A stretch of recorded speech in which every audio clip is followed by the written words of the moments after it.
Hey guys, and welcome to another video. Now, if you want to watch this video, the first thing you're going to have to do is watch the playlist, which I'll leave in the description below, and create this map which I have in front of me here, and also create a bit of C# code. Once you've done that, you can come back to this video and carry on with making the video game. Now let's get started.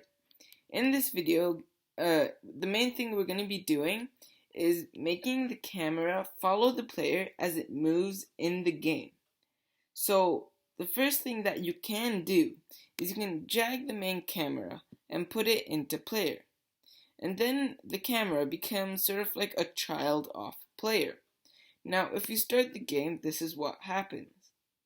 So watch here, and as you may notice, the camera as well as the square, which is the player, both of them will start to move together. And as I move the square using WASD, the camera moves too. Now this isn't great, because as the square falls, you can't see the square rotating. Instead, the camera rotates around the square. Now we don't want that, so we're actually going to be doing a bit of C# code to make it look cooler when collisions happen, or in this situation, when the square falls off the platform.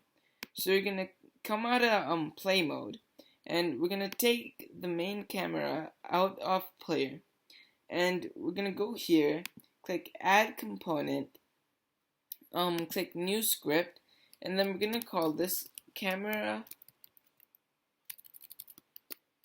movement.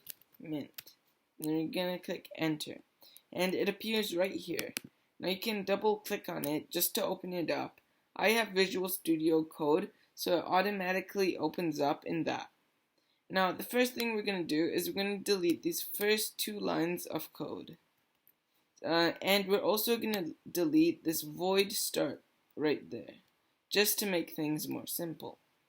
Now what we're going to do is I'm going to type public, and then we're going to type transform,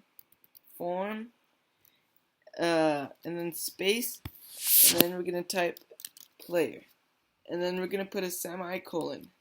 We're going to click save, and then we're going to go into Unity. Now I'm just going to wait a sec for it to load.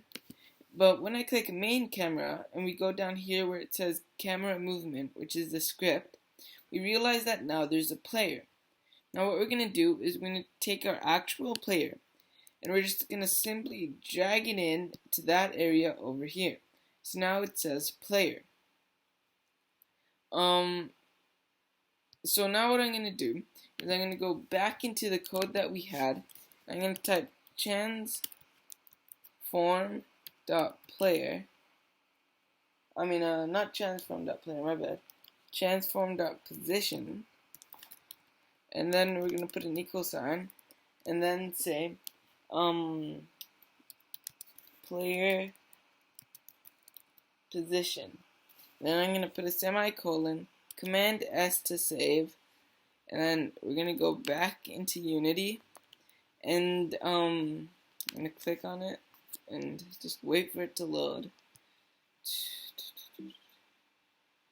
And then I'm going to go into main camera, and if we start playing the game, unless there are any bugs in the code, the camera, okay, so right now the camera is actually following the square.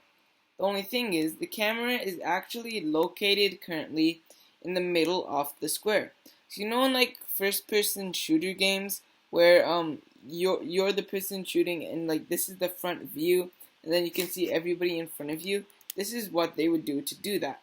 But we don't want that. We want the camera to be behind the square so you can see the square as well. Right now it is in the center of the square, so basically the face of it, if you understand what I mean. So we're going to come out of play mode, and we're going to go back into the code, and we're going to add a couple of things. Firstly, we're going to type public vector, capital vector, and then we're going to put a 3. Now 3 stands for 3 numbers, and I'll show you why in a bit.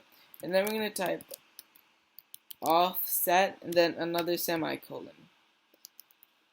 So unless I messed up somewhere, we should expect 3 boxes down here for vector 3. Okay, boom. So it says offset here, and we have 3 numbers. Now this will affect how far away the camera stays from the cube.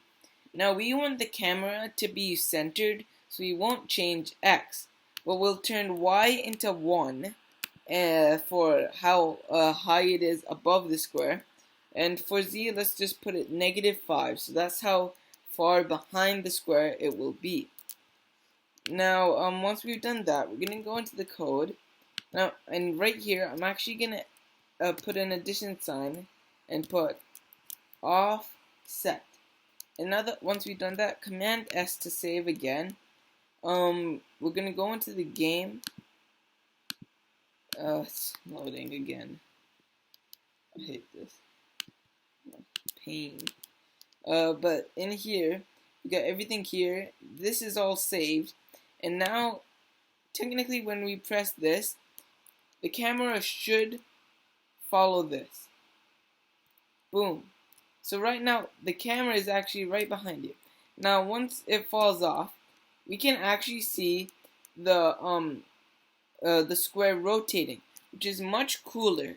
So, basically, we've got the camera following the square. That's it for this video. Stay tuned, because I'm actually making a massive series where I'll be teaching you small tips every video on creating video games. Slowly, I'm hoping we can create an amazing video game by the end of this series. So stay tuned, and this is me signing out.